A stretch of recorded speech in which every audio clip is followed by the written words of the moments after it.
xivutiso xa vuntlhanu xi vula leswaku u nga si ponisiwa mbilu ya wena a yi ri njhani?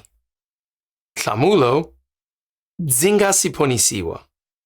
Mbilu ya mina a yi bihile no yi borile. Yeremiya 17 verse 9. So loko hi lava ku twisisa swivutiso swa Catechism kumbe swa Bibele, dyondzo ya Bibele, hi ta sungula ngopfu ku dyondza ku titsongahata.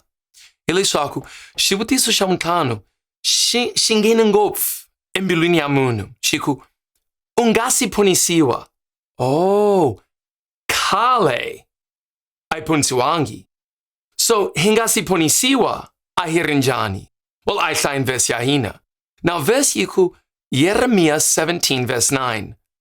Mbilu yi ni mano, ku tlula hinkwaswo, yi borile ngopfu, yi nga tiviwi hi mani ke.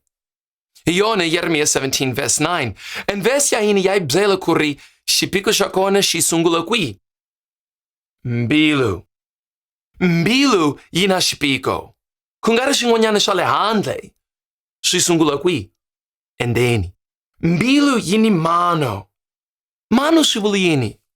Ku hemba, ku xisa, ku kanganyisa, ku tihemba. Hikuva mbilu ya wena yi ta ku tihembela. Hi ta tihembela. Hi mhaka ya timbilu ta hina. Hikuva ti bihile, ti borile.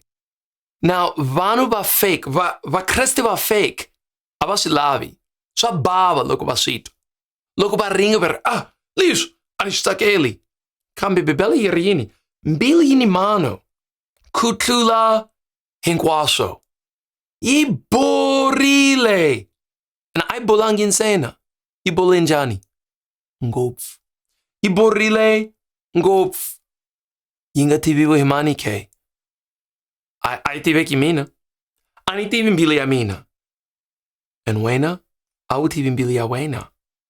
Hikuva Yeremiya 17 verse 10 ya hi byela, hi mina Yehova, ni khamba. Hi mina ni khamba timbilu ta vanhu. So verse yi ku, u nga si ponisiwa. Mbilu ya wena a yi ri njhani? Ndzi nga si ponisiwa, mbilu ya mina a yi borile no yi bihile.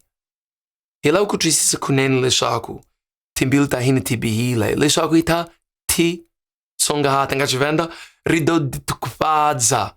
Ni Xishona ti cha zwininipisa. A hi dyondzeni xivutiso xa vuntlhanu. U nga si ponisiwa mbilu ya wena a yi ri njhani? Nhlamulo yona, ndzi nga si ponisiwa. Mbilu ya mina a yi bihile no yi borile. Yeremiya 17 verse 9.